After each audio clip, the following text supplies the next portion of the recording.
thank you so much for coming to the Art Life YouTube channel today. I am going to teach you all about depth and how to show it in an artwork today. It's harder than it sounds, but I'll guide you through step by step. I'll teach you about what background, midground, and foreground means and how to show it within a landscape artwork.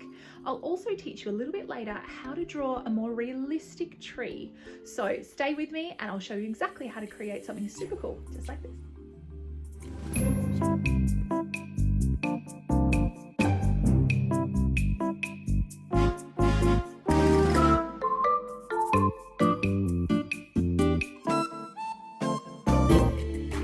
Make sure that you like, comment and subscribe to the Art Life YouTube channel. It really supports me to help create more videos weekly for you. And for today's drawing art lesson, you're going to need some paper. I'm just using some white A4 watercolour paper. Just means it's a little bit thicker so it doesn't absorb the water from the watercolours too much or go soggy. You can just use normal A4 paper though. You'll need some watercolour palettes, a ruler, a grey lead pencil, some crayons and some painting materials like brushes and some water. Grab all your materials and set up for this fun landscape drawing task. Before we do any drawing or painting today, I'm going to put away my good copy and just grab a scrap piece of paper because I'd like to teach you two important things. When drawing a landscape, it's really important to understand the idea of depth. But what is depth within an artwork? We're not talking about going deep under the sea. What we're talking about is being able to look into an artwork and imagine that it goes really, really, really far off into the distance. That's what I mean by showing depth. Now, in order to show depth, we need to be able to show the different types of grounds. So we need to be able to show a background, a midground or a middle ground, and the foreground, which essentially means the front. And the way I'm going to demonstrate that is by drawing firstly a line. This is called my horizon line. And it's just a special jazzy way of saying the ground. All right, so this is my ground, this is my sky. Now, whatever I put in the front here becomes my foreground. And whatever I put in the back becomes my background. Okay, so I'm going to draw a tree in my foreground here. And later in the video, I'm going to teach you how to draw a more realistic tree rather than drawing a sheep with two legs. So stay tuned and I'll show you how to do that. But for now, I'm just going to draw a very simple tree and I'm going to draw it in my foreground. Now, because it's in the front, it's nice and big. You see that there? If something is close to you, it's really quite big. If I'm now going to draw something in my background over here, let's just say I draw another tree. Will my tree in the background be as big as the one in my foreground? No. What will it be? It will be much smaller, won't it? So if I draw a tree in my background, if something is far away, it appears much smaller. So all of a sudden, just by drawing two trees, one in the foreground and one smaller in the background, I've created the illusion of depth.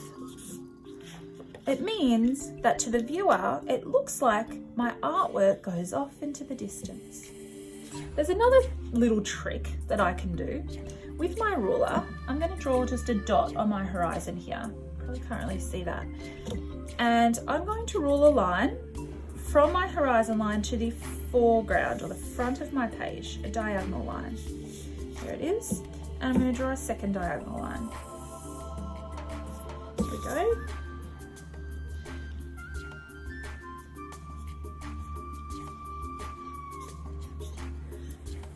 Check it out. All of a sudden, by drawing 2 straight lines that go to a point. This is called a 1-point perspective. All of a sudden, it looks like I can see into my artwork so far because it goes off into the distance. That's another way of showing depth. So now we're going to put this sort of basic knowledge of showing depth in an artwork into a good copy artwork on my watercolor paper. I'm going to start with a grey lead pencil and we're going to draw a landscape today. Now, I'm going to start with a horizon, but I'm going to draw my horizon really lightly because I plan to draw a few details over the top, so I don't want to lock in my horizon. A horizon can be a piece of grass, it can be, you know, a meadow, or it could also be the sea. So just depending on what type of landscape you're drawing, this horizon line will mean something different to each of you. So this becomes our middle ground here. In order to draw a landscape, I'm also going to draw something in my background. I'm going to draw some hills here. Now, I'm pressing really lightly. Hopefully you can still see at home, but I'm going to do a few different lines. I'm just pressing so lightly. You might even choose to sort of close your eyes so that you can just draw a random line. It does not need to be perfect at all. Now, the more lines I draw, the further my background goes. You can see here I've done 2 wobbly lines. I've got one here, this one goes further back, and I might draw a third. I'm closing my eyes actually, because I just want to draw something random and not think too much. Sometimes we think too much. So there we go. I've got 3 sort of hillsides, and that is a really good example of a background. Now my horizon line's creating my middle ground here, and I could even choose to draw a few things on my horizon line, like some trees. Now, in a landscape, you don't actually need to draw detail, especially if it's in the background. It's just the idea of some trees. So I'm just going to draw some like wobbly lines here. And that looks as though I've got some small trees along my horizon there. They're literally blobs. Can you see that? Coming down to a point, blobby, blobby, blobby. If you find that you are a perfectionist, this task is really good because you need to sort of just let go, and if you close your eyes, you're just creating the illusion of a tree there. Now, what I'm going to do is create something in the foreground, but this does need to have more detail because it's the center of our work, because it is what is in the front. It's definitely going to have more detail than things that are further away. Now, I am going to choose to just draw a little bit of a lake here in my foreground. But the main thing I'm going to draw, and the main subject of my artwork today, is going to be a tree, and I'm going to pop this tree here. Now, as I said before, trees are not actually sheep with 2 legs. I don't know why we draw trees like this. I do it too. It's, for some reason we have in our head this is what a tree looks like. But if you think about it, if you can see a tree in front of you right now, have a look at it. Does it look like this? No, it doesn't. It does have a trunk, and I guess this does show that it's a bunch of leaves, but essentially a tree does not look like that. I'm going to show you a very simplified way of drawing a more realistic, accurate tree. Oh, my garbage man is collecting our rubbish at the moment, so we'll just wait for him to finish. Won't be able to hear me.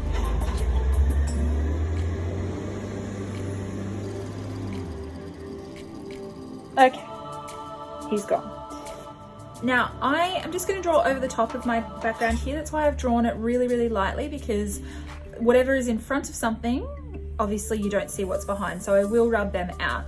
Now, to start our realistic tree, it does need to be a big tree because it's in the foreground, it's in the front, so it's going to be bigger than the ones in our background here. I am going to draw 2 lines. I'm not going to draw them perfectly straight with a ruler, because if you look at a tree, it's not perfectly straight. It has texture, it has bumps and lumps and branches. So when I draw, I'm actually going to draw a bit of a wobbly line. I purposefully have made my line a little bit crooked, and I have made it come out to a bit of a point at the top here, and I'm going to do that on this side, but I'm going to do the opposite way. All right, so it's almost like a Y shape, and again I'm making it a little bit wobbly and jagged, and then it can come out at the bottom. All right, so it almost looks a little bit like a, I don't know what that's called. All right, now this is the trunk, and it will have details on it, lines from the texture of the tree, and you can choose to include that if you like, coming down into the ground. Now I'm going to create 3 sections of my tree, and they're going to create a bit of a bunch of leaves. And again, this is going a bit of a wobbly line. All right, it's not a perfect bubble or a perfect kind of cloud like this. I'm holding my pencil quite low so that I actually don't have a lot of control over it, and that's what I want. I don't want to overthink this. I'm kind of making a wobbly line, and I'm going to bring it around to the front, okay? The front of my tree like this. All right, I'm going to do that again on this side. Bit of a bunch. Hopefully it's not too confusing, because there's a few things I've drawn in the background which end up being kind of not useful, because we're not going to be able to see them anyway. But I've done 2 big sort of bunches, and I'm going to do one more at the top here. All right, again, wobbly line, I'm not overthinking it, and I'm going to connect it there. Now, just so you can see it properly, I'm going to rub out all of these things I've drawn in the background. Like here, I drew them really lightly. I only sketched them because this thing in the front is the hero now. So you can see here that my tree looks a lot more like a tree than my sheep with 2 legs. All right, he's kind of got a bunchy, bit of like leafy bunches here. We can add more detail. You can even sort of draw a bit of a trunk coming out like that. You could choose to draw some, you know, branches coming out. You can choose to draw some branches coming out here like that. And all of a sudden we've got a much more realistic detailed tree. And you can see here within my artwork, I have my background here indicated by these levels of mountains. I have my midground that has a row of trees, and I have my foreground which has my more detailed larger tree. And I've also created so this is the idea of my landscape today. And now what I'm going to do is just add some patterns using crayons. What I mean by patterns is we're going to add some texture. So I'm not going to colour in, all right? I'm just adding some lines. We are going to add colour later using watercolours. But a wonderful thing called a wax crayon resist happens when we put down some detail with crayons first. So this is an optional extra. You don't actually have to do this bit, but as I said, I am not colouring. I am just drawing some patterns and lines. All right, I can sort of just indicate I've got a few leaves going on here. I can do some different colours.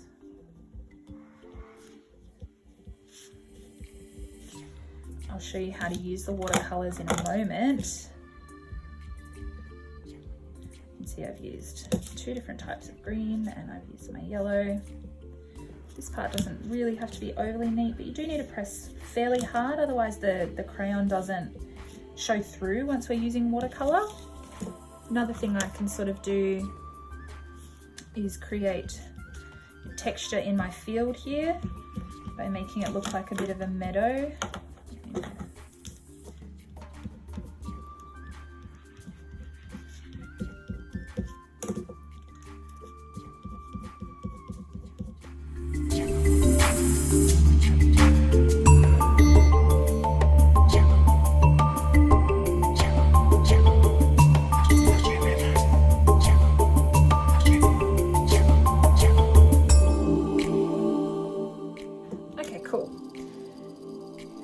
that is done, I'm going to get my watercolours set up. I've got some water here with some different size brushes. And when I'm painting, I'm going to start with whatever is furthest away. So what would you consider to be the thing that's the furthest away within this artwork? Yeah, the sky back here.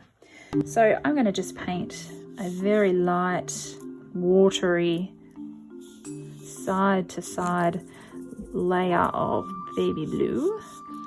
Because I'm doing it so watery, I can sort of just go straight over the next layer like this.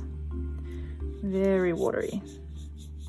And that's why using watercolor paper for this task is probably the best, because if you're just using sort of standard quality cartridge, it might go soggy if you're using too much water. So if that's happening, you might need to invest in some paper.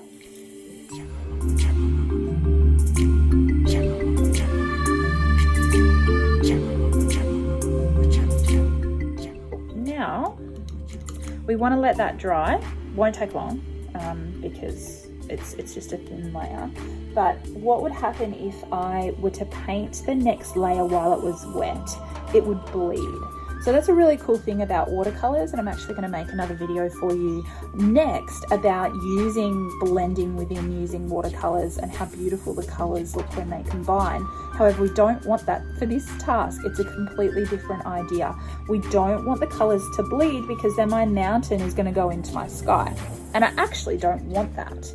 I want it to be the separate, distinct sort of layers. So that's why I want to make sure this completely dries. Look, it's almost completely dry now already, before I build up my layers and work forward.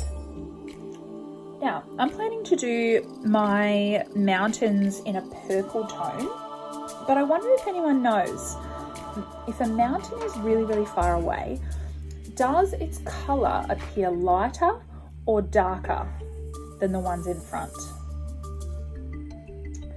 The answer is lighter. If you said lighter, you are correct. So I am now going to ensure that the mountain at the very back here is going to be the lightest of them all. So I'm just using a really, really watered down purple. Now getting heaps of water on this color. And remember, I want it to be fairly random kind of line. You can even close your eyes, as I said. I want it to be a nice sharp line for our mountain tops here, and a nice consistent side to side painting style like that, and I'll fill the whole section in.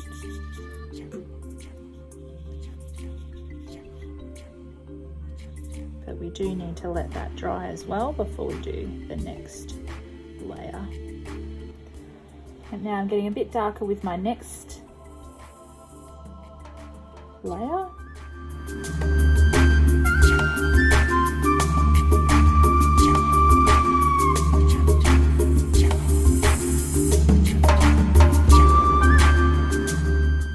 And then for the next one, I'm going to get even darker.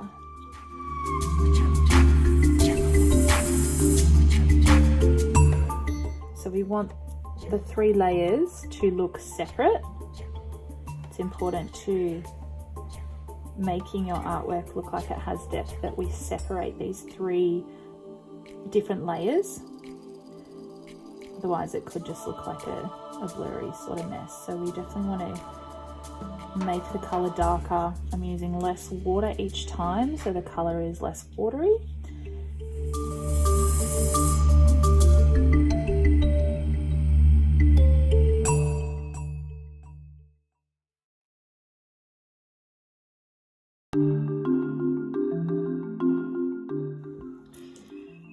Now you may have heard of a fantastic artist and art teacher called Bob Ross. Now Bob Ross was the master of showing depth, using landscape as a subject, as a beautiful subject, showing texture and not overthinking, drawing things like trees and painting things like trees. He sort of just really simplified it perfectly. So this has been inspired by that great man.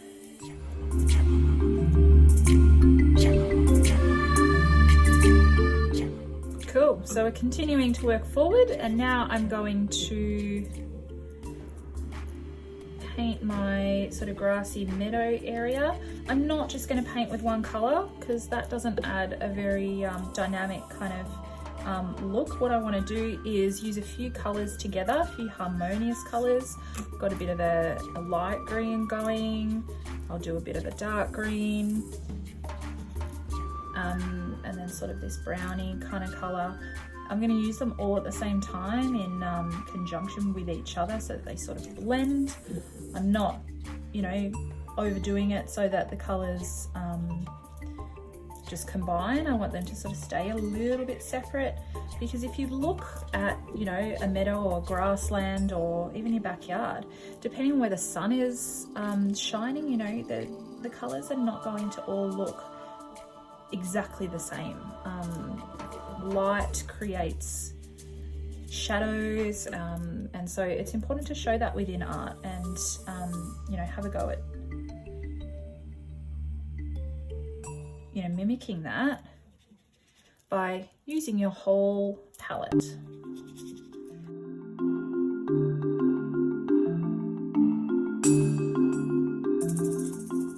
Now the reason I haven't painted these trees yet is because I really want to make sure that my mountain background is completely dry. I don't want those trees bleeding into the mountains. It just will really make my artwork not really make sense. So that needs to be completely dry before I have a go at the mid-ground trees here, which I'll do next. So I'm going to get quite a small brush now, because I'd like my trees to have detail, but I don't want them to just, I don't really want them to look perfect. I'm sponging on my watercolour. Can you see I'm doing a bit of a dotted motion?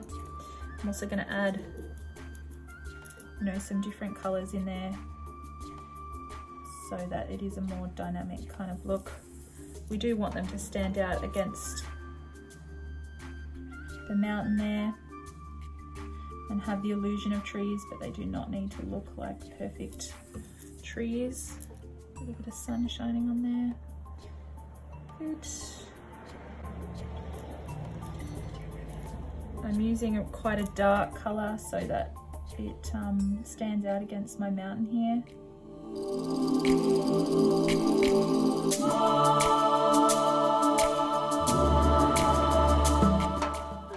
Now we can move on to our foreground tree here, and I'm going to start with my trunk. When we're painting with watercolour, it's really important to not just use one colour. As I said with the ground, you know, if I just painted with one colour, it would look pretty plain and boring, but I have to think about some other colours I could use, some other tones that might go. I could use this sort of peachy skin colour.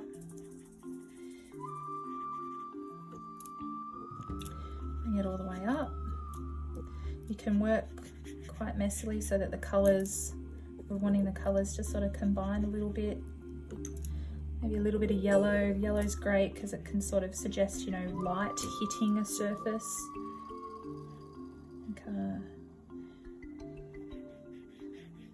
Looks good. How are you going with your trees? I'd love to hear about it. Please comment and let me know below what you've done with this task. If you've, you know, really learnt something, I'd love to know. It really encourages me. Again, I made sure that my background was completely dry before I started my tree. I didn't want my tree to blend into the grass. That wouldn't make a lot of sense, would it?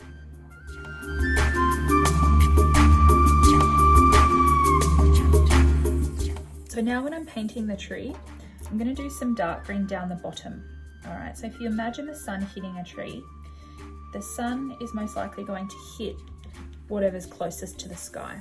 So we're going to get lighter and lighter as we get up toward the top of the tree. So my darkest green, I'm doing down the bottom here. Even if you need to mix a little bit of black with your dark green, we want the bottom here to be fairly shadowed, fairly dark, and that goes for this side as well. Remember, this line is really random and sort of jagged. We want it to stand out against our background, not blend into it. Okay, so we've got our shadowy end down here. I'm going to bring that up slightly. Just adding some water now to bring the colour up a bit. Okay, so now we're going to get a little bit lighter with it. I'll use sort of a medium green. I want to show this kind of jagged area here. I'm going to add some water to lighten it. And I'm going to add my lighter green at the top here. I'm working fairly messily actually. You can, you know, I'm using sort of spongy action. I'm going to add a bit of yellow at the top to indicate a bit of light is hitting the top, a bit of sun's getting on there. And I'm working quite quickly so that my colours can combine and blend nicely, rather than look like separate, you know, sections or colours. We want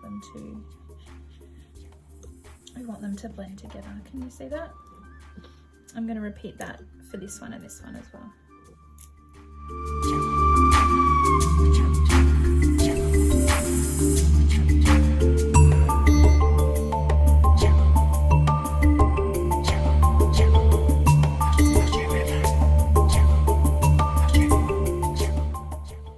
Don't forget that just using plain water is your friend when using watercolours, because it makes the colours go further and move where you want them to go.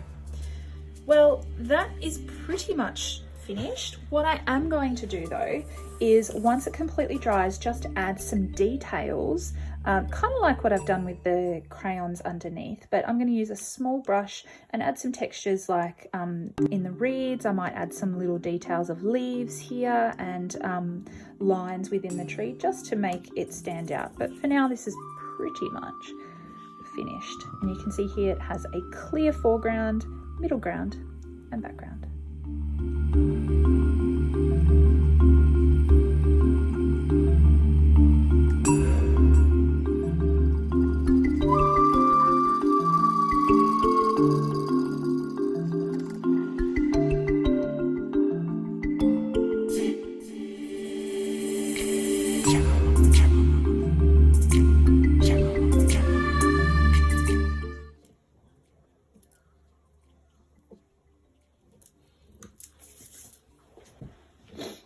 Ta-da!